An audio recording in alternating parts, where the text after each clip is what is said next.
Fala, galerinha guerreira, tudo bem com vocês? Professor Altemir do Vestibuler, eu acabo de retornar do Rio de Janeiro. Lá nós tivemos um encontro, com os maiores canais de educação do YouTube e foi muito bom, gente. Essa troca de experiência, esse contato, com outros professores, troca de informações, isso é muito legal. E ali eu percebi uma coisa, como há diversidade nesse Brasilzão afora.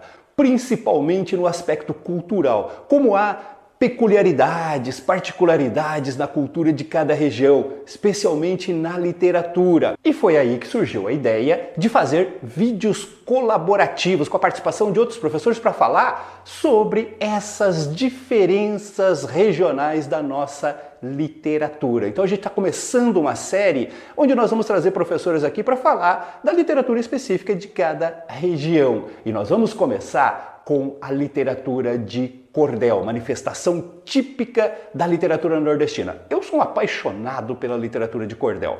O ritmo, a musicalidade, a expressão da cultura popular, isso é herança da literatura medieval, da literatura trovadoresca, da literatura humanista de Portugal. E para falar sobre isso, nada melhor que um autêntico nordestino, um professor apaixonado por poesia, que é o meu amigo Beto Brito, do canal Literatura Legal. O Beto vai mostrar para nós toda a força, toda a beleza da literatura de cordel.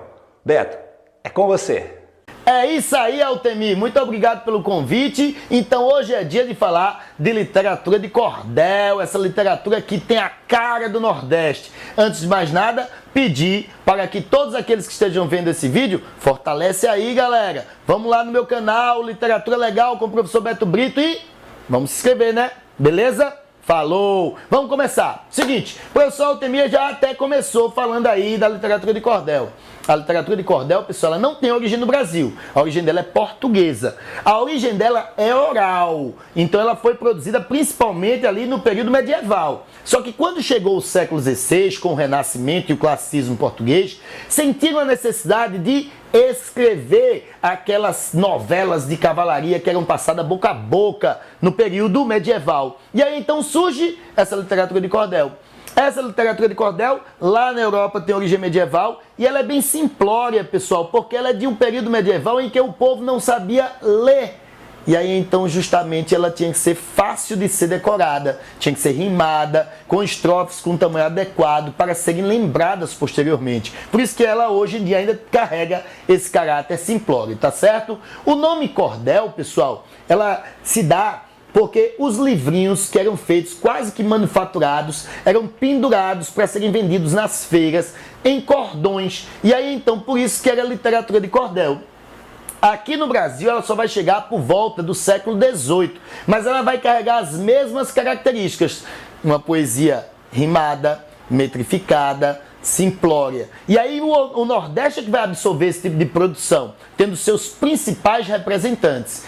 Como essa poesia tenta reproduzir como é a vida do homem nordestino, os principais temas vão ser ligados ao cotidiano do Nordeste. E aí então, nós teremos muitos cordéis tratando de Lampião, do coronelismo, da seca, Chicó, João Grilo, que são figuras que aparecem muito nesses cordéis. E até figuras fantasiosas, como lobisomem, vampiro, o diabo. Então, são temas muito fantasiosos também abordados pelos textos de cordel.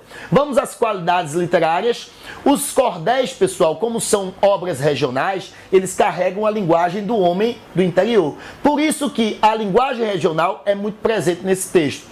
Inclusive o Enem gosta muito de abordar esse tipo de texto como uma forma de mostrar os regionalismos, certo? A nossa diversidade linguística, beleza?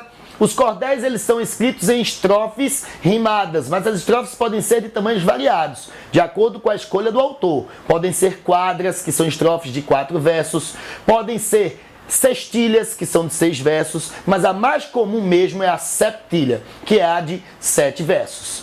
Os versos geralmente são medidos também, mas são medidos com medidas antigas, porque na verdade quando a gente estuda métrica, pessoal, a gente sabe que na Idade Média era muito comum o verso de 5 e de 7 sílabas poéticas, que seria o de 5 sílabas poéticas, a redondilha menor, E o de 7 sílabas poéticas, a redondilha é maior. E por que a escolha desses versos? Porque eles são mais musicais. Versos curtos são mais rápidos e musicais. E aí por isso fica mais fácil, ó, na memória, tá certo?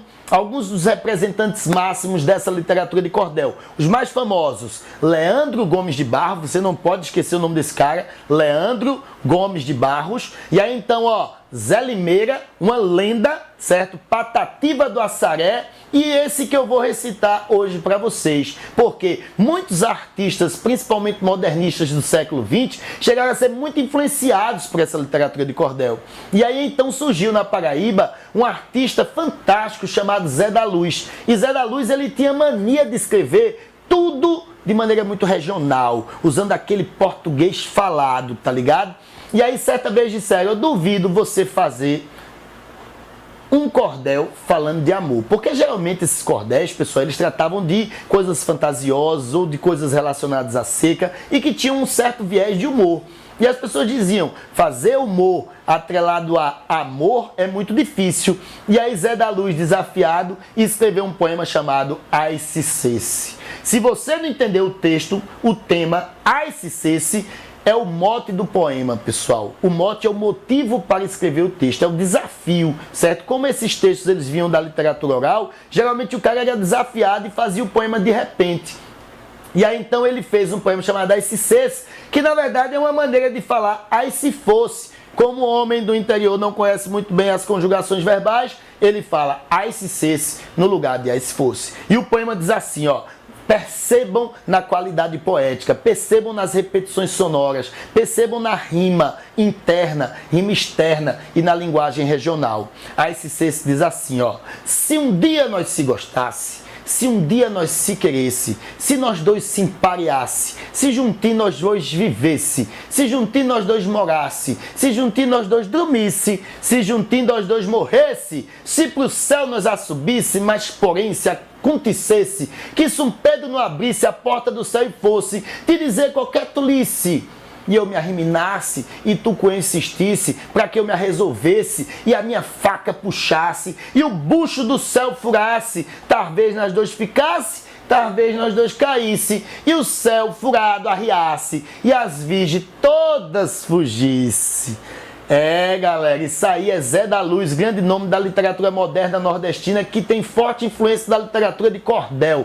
Gostou? Gostou? Então procura Zé da Luz, procura Zé Limeira, Patativa do Assaré, Chico Pedrosa, grande nome da literatura de cordel, tá certo? Essa literatura de cordel, ela carrega a história do Nordeste, pessoal. E lembre, ó, aspectos religiosos, aspectos regionais, um pouco de humor é o que faz essa literatura.